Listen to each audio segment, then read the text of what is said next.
everyone, welcome to my channel Pharmacypedia. In this session, we are going to discuss further about aerosols. We shall be learning about formulation and manufacture of the aerosols as well as the evaluation of the aerosols. In the part 1, we discussed about the container closure systems of the aerosols and general introduction of the aerosols. So when we try to classify the aerosols, they are being classified into two ways. The first on the basis of the phase system. So where on the basis of the phase system, we can classify the aerosol systems of two types. First is the solution system or two-phase system, and second is the water-based system or three-phase system. And on the basis of types, dosage forms, we can classify them into two types. First is the foam system and second is the suspension or the dispersion system. So when we classify them on the phase system, there are two types, two-phase system and three-phase system. So as the name indicates, two-phase system, the whole compartment is divided into two phases. The first is the liquid phase. Now this liquid phase has the propellant which is in the liquid state and the product, and second is the vapor phase. Then the three-phase system. As the name indicates, three-phase system, there are three phases. The first is the aqueous phase, followed by the immiscible liquid propellant phase and vapor phase. So like aqueous phase comprises of the product concentrate, then second is the propellant phase, and third is the vapor phase. So the dip tube, while inserting, has to ensure that it is lying into the propellant phase and it should not go down into the deeper liquid propellants. So because the liquefied propellant usually has a greater density than the aqueous phase, it is generally resides at the bottom of the container. So on the bottom we have the liquid propellant phase, followed by the solution phase of the product concentration, which is aqueous in nature, and followed by the vapor phase. Then second is the compressed gas system. So compressed gases rather than the liquefied gases are used to prepare the aerosols. So the pressure of the compressed gas in the head space of the container forces the product concentrate to rise from the dip tube and out of the wall. For example, nitrogen gases, carbon dioxide gases, and nitrous oxide. So these types of the systems are being prevalent. Next, we discuss about the different methods of filling of the propellant and the product concentrate. So as of now, there are two methods. The first widely prevalent method is the cold filling method. As the name indicates, we create the cold conditions. So in this method, both the product concentrate and the propellant is first of all cooled down to very low temperature of -35 degrees Celsius to -40 degrees Celsius.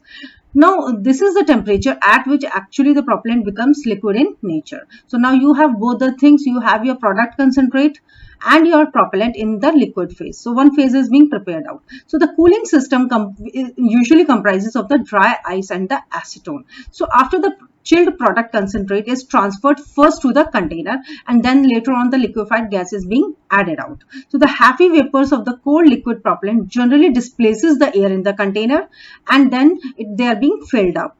Once they are being filled up, then the aqueous liquefied gas is being filled out, which forms the vapor phase. Now once you press the dip tube, it displaces the propellant phase and it moves up. Second is method of preparing the aerosols are the pressure filling. So as the name indicates, pressure filling, in this process the product concentrate is quantitatively placed in the aerosol container. So the valve assembly is inserted and the liquefied gas under pressure is metered into the valve system. So hereby we are taking the compressed gases under pressure to be part of the system. So once the pressure in the container equals to that of the propellant, it stops flowing. Now, what are the advantages of pressure filling over the cold filling? When we take the pressure filling, we use less amount of the propellant, which is not actually lost in the process. Moreover, there is less danger of the moisture contamination of the product. So, among to the two methods, cold filling method and the pressure filling method is more advantageous than cold filling method. Now, let us try to focus on the packaging, labeling and storage part of the aerosols. So as you can see, this is a compressed system. So it is openly advised to the consumers not to use or store them near the heat or on an open flame, and not to puncture the pressurized container. So two things are very important, that they should not come close to the open flame or near the heat, and second, that they should not be punctured because they are pressurized device. So most aerosol containers have a protective cap or a cover that fits over the valve and mounting cup. So this actually protects the valve against the contamination with the dust and dirt. So my dear students, you have to be very clear about this fact, that you have to always keep the aerosols away from the heat. You should never expose them to the open flame, since they may cause the explosion, and you should never try to puncture the pressurized containers. So let us now try to focus on the evaluation of the aerosols. Basically, aerosols are divided on as far as the evaluation is concerned, on the 4 types. First, we check the flammability and the combustibility. As advised earlier, that they have to be kept away from the flame. They have to be taken away from the heat. So the 2 things which are being checked out to check the flammability and the combustibility, because they are pressurized devices. So there are 2 parameters which are being checked out for the aerosols. The first is the flash point technique, and second is the flame projection method. Then we also check the physicochemical characteristics of our propellant. We also check the physicochemical characteristics of the drug product. So we go and check for parameters like vapor pressure, density, moisture content, and identification of the propellants. Third basis of evaluation is the performance. How is the overall container closure once it has been packed out, either by the cold method or the pressure method, how it is being performing. So what kind of the dip tube has been inserted well, or your actuator is working fine. So for that, we need to check the device before it goes off for the quality assurance. So there are various parameters which are being checked on the aerosol device. The first is the aerosol valve discharge rate. Second is the spray pattern. Third is the dosage with the metered valve. Here we are talking about the metered dose inhalers, metered valves. Then second is the net contents. Then foam stability and particle size determination. How is the fine mist coming out of the actuator? So it is in the form of the liquid form, or it is into the spray form or atomized form. Then we also do check for the biological testing. Now this is very important in the case of the aerosols. The first is the therapeutic activity test, and second is the toxicity test.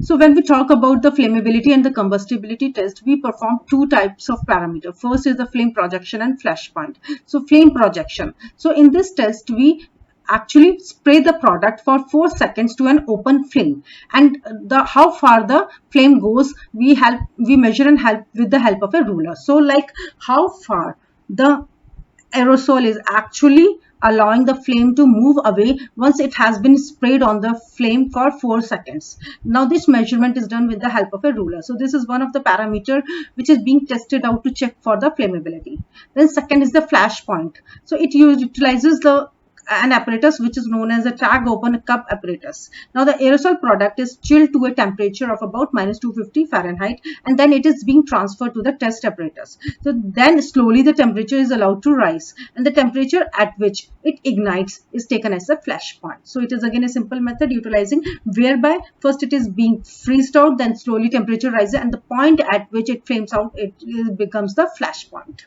Then we do analyze the container closure system for workability and functionality by doing various performance tests. For example, spray patterns. So when we are spraying the aerosol, what kind of the sprays we are getting and how far these sprays are actually going out. So there are different spray patterns observed with the different sorts of the container closure. So if you have the small container, if you have the big container, if you have the broad container. So depending on the type of the container and depending on the functioning of the dip tube measurement and actuator functioning, you can have different sorts of the sprays. So now we analyze these spray patterns. We also do check for the aerosol valve discharge rate. At what discharge rate the medicament is being dispensed. So what is the rate? Now this discharge rate can be expressed as a grams per second. So how much your formulation is coming out of your container closure and at what rate. Third is the dosage with the metered valves. So the doses are dispensed into the solvents onto a material that absorbs the active ingredients. Then the assay of the solution gives the amount of the active ingredients. Since we are talking about the metered dose inhalers like budesonide, we do need to check whether our metered valve, that is the amount being dispensed per each actuation, is being dispensed or not. This is again very important, because when we do pack down the aerosol, number of doses have been dispensed. For example, 250 number of doses are there. So at each dose, it has to be subdivided equally, and the meter dose should be able to calculate out how much is remaining into the medicament, into the aerosol container, and how much it has been dispensed of. So we do need to check the working of the metered valves. Next, about the net content, it simply measures how much content has been packed out, whether whatever claim has been made onto the packaging, it is being fulfilled or not. Then do we check for the foam stability? Now, it has been found that the life of a foam ranges from few seconds to 1 hour. So the methods which are generally being used to determine the foam stability includes a visual inspection, time for a given mass to penetrate the foam, the time for a given rod that is inserted into the foam to fall, and rotational viscometer. So these are the different techniques whereby we actually check how much stable is our foam being generated by the container closure of aerosol. Then second is the particle size determination. It is very important, since particle size also contributes for the dose. So different techniques have been developed whereby we can check the particle size. For example, the cascade impactors or various light scattering decay methods are nowadays used to determine the particle size being dispensed from the aerosols. Then last we move to the biological testing techniques, which includes the therapeutic activity and the toxicity testings, which are being considered for the biological testings. So first is about the therapeutic activity.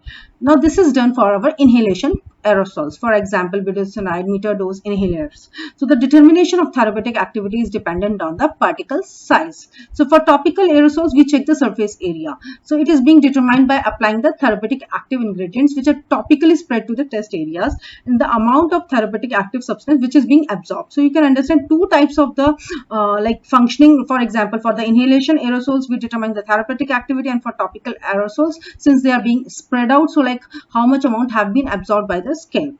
For the toxicity studies, they are being conducted for topical aerosols. Toxicity study, the topically administered aerosols are checked for chilling effect or irritation onto the skin. So when aerosols are topically applied, thermistor probes are generally attached to the recording thermometers, which are used to determine the change in the temperature.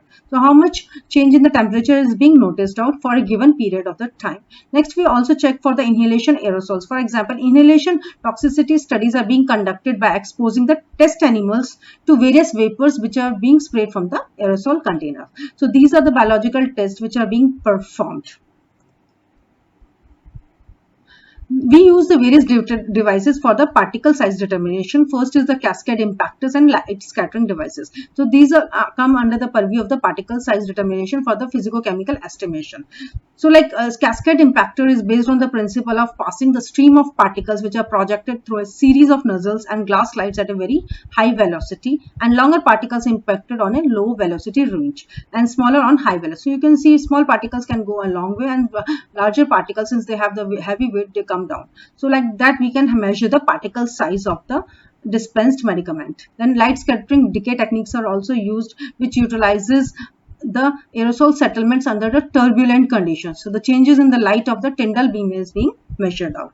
So these are, my dear students, these are the various techniques, various methods which are being used for the evaluation of the prepared aerosols. Now every aerosols has to go ahead for these checks. For example, the flash points, flame projections, physicochemical characterization of the propellants, physicochemical characterization of your drug substance. Then also for your toxicity studies, biological studies, they are very important. So all these methods have to be taken care of. Different equipments are in place to do check for these types of the problems.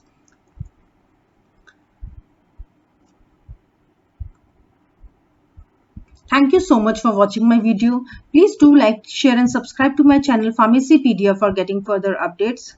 If you have any comment, please provide your views in the comment box. Thank you so much.